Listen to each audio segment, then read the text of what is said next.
क्या आपके खेत की मिट्टी भी हार्ड हो रही है?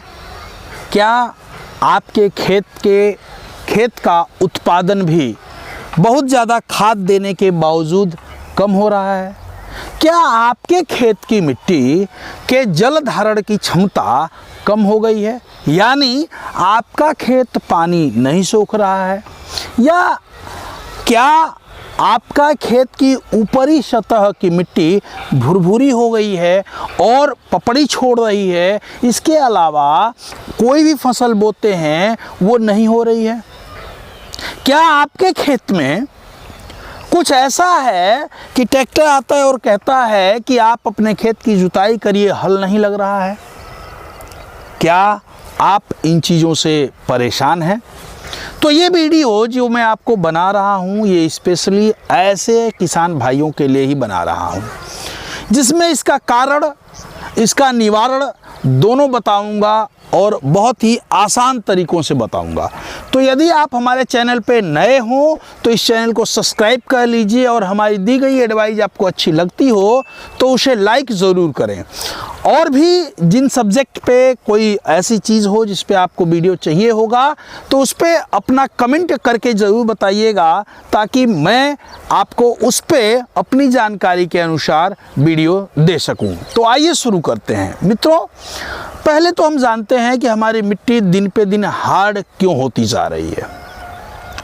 जब से रासायनिक फर्टिलाइज़र का चलन हमारे यहाँ बढ़ा है, हम यदि आप सब किसानों से पूछें कि एक खेत में कितना रासायनिक फर्टिलाइज़र डालना चाहिए, तो हमारा किसान केवल एक चीज़ कहता है, उसे ये नहीं पता है कि कितना डालना चाहिए। उसे बस एक चीज़ पता है कि पड़ोसी हमारा जितना डालेगा उसका दोगुना हमें डालना है। वो 1 कट्टा डालेगा तो हम 2 कट्टे, और ये 2 कट्टा डालता है तो हम 4 कट्टे 3 कट्टे खाद डालेंगे, ये उसको पता है।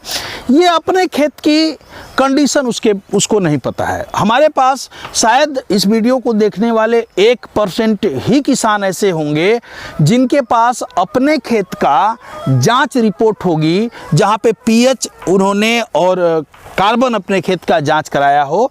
जिन किसानों के पास यदि हो तो प्लीज़ हमारे व्हाट्सएप नंबर 92 36 11 47 11 पे अपनी खेत की रिपोर्ट मुझे ज़रूर व्हाट्सएप करिएगा। जबकि मिट्टी की जांच पूरे भारतवर्ष के हर ज़िले में कृषि विज्ञान केंद्र है, लगभग हर ज़िले में कृषि विज्ञान केंद्र है, और वहाँ पे ये जांच, जहाँ तक मेरी जानकारी है, हमारे यहाँ जो होता है वो बिल्कुल फ्री है। आपको मिट्टी के लेके जानी है और वो जांच कर देंगे।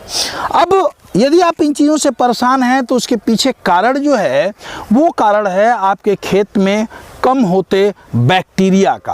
वो पहचान है कि आपके खेत में बैक्टीरिया की जो मात्रा है वो धीरे धीरे कम हो रही है, बहुत कम हो रही है और ख़तरनाक कंडीशन पे पहुंच गई है। आप एक समय के बाद चाहे जितना भी खाद डालेंगे, आपके खेत में पैदावार नहीं होगी, फसल नहीं बढ़ेगी। यदि आप पहले जानिए कि बैक्टीरिया क्या है। जब हम अपने खेत में एक स्वस्थ खेत को लें, उसकी थोड़ी सी मिट्टी लें, यानी लगभग 1 ग्राम मिट्टी लें, तो ये आंकड़े बताते हैं, जो हम पढ़ते हैं उसमें बताया जाता है कि 1 ग्राम मिट्टी में लगभग 1 करोड़ से ज़्यादा बैक्टीरिया होते हैं। यदि 1 करोड़ से ज़्यादा बैक्टीरिया हैं तो वो आपकी बैक्टीरिया बहुत अच्छे होते हैं और आपके खेत में रासायनिक फर्टिलाइज़र या दूसरे चीज़ काफ़ी कम लगेंगे और उत्पादन आपका बहुत ज़्यादा होगा। आपका पीएच जो है खेत का वो सामान्य बना रहेगा। यदि आपके खेत में ये बैक्टीरिया जितना कम होते जाएंगे, आप बैक्टीरिया अपने खेतों का चाहें तो ये जो है जांच करा सकते हैं। बैक्टीरिया हमारे खेतों में काफ़ी कम हो गया है। हमारे कुछ मित्र कीट होते हैं जैसे केंचुआ, गुबरौला, गंडा से झिंगुर, ये हमारे मित्र कीट हैं। और इन मित्र कीट, ये नाम इसलिए बता रहा हूँ कि आसान शब्दों में समझ में आ जाएगा। ये मित्र कीट यदि आपके खेत में हैं तो निश्चित तौर से आपका खेत बहुत ही बढ़िया है। यदि कम है तो आपकी खेत की कंडीशन जितना कम है उतने ही खतरनाक कंडीशन पे है।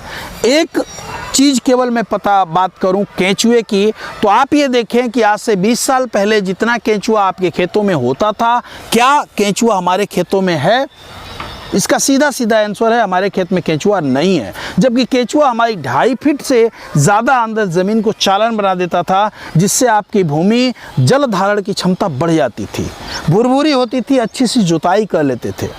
आपके खेत में बैक्टीरिया यदि है, बैक्टीरिया का महत्व मैं बताऊं तो यदि आपके खेत में बैक्टीरिया है तो आपकी मिट्टी सबसे अच्छी होगी। बैक्टीरिया है तो रोग बहुत कम आएंगे, बैक्टीरिया है तो जड़ों का विकास बहुत बढ़िया होगा, बैक्टीरिया है तो आपके खेत में मित्र कीट बढ़ेंगे जिससे शत्रु कीटों का प्रकोप आपके खेतों में कम होगा। बैक्टीरिया है तो आप रासायनिक फर्टिलाइजर जो डालते हैं उसकी मात्रा कम डालनी पड़ेगी तो भी उत्पादन ज़्यादा होगा। जैसे कुछ बैक्टीरिया के मैं नाम बताऊं, राइजोबियम, सुडोमोनास, अजोटोबैक्टर, बैसिलस, ऐसे बहुत सारे बैक्टीरिया हैं जो हमारे खेत की मिट्टी में होने चाहिए।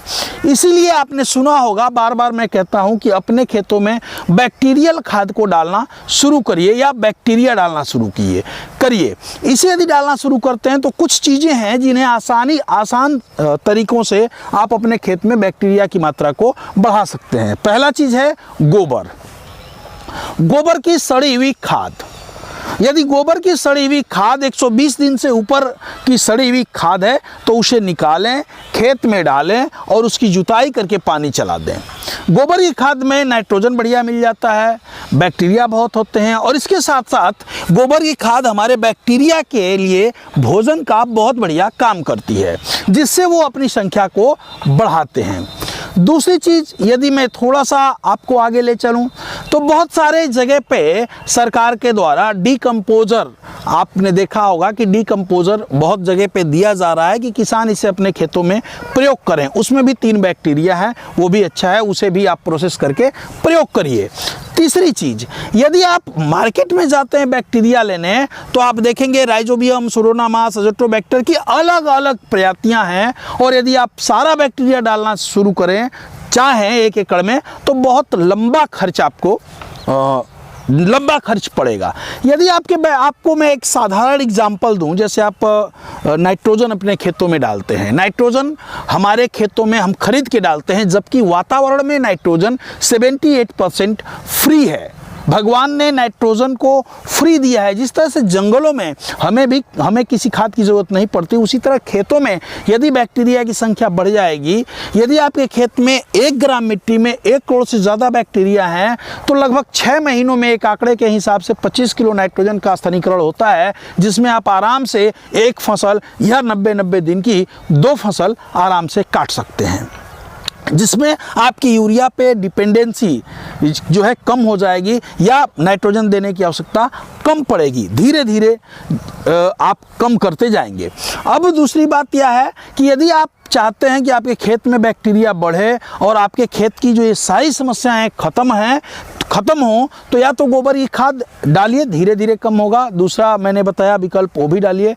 और तीसरा, एक कंपनी है ग्रीन प्लानेट, उसका एक आता है प्रीमियम जिसकी फ़ोटो मैंने डाल दी है।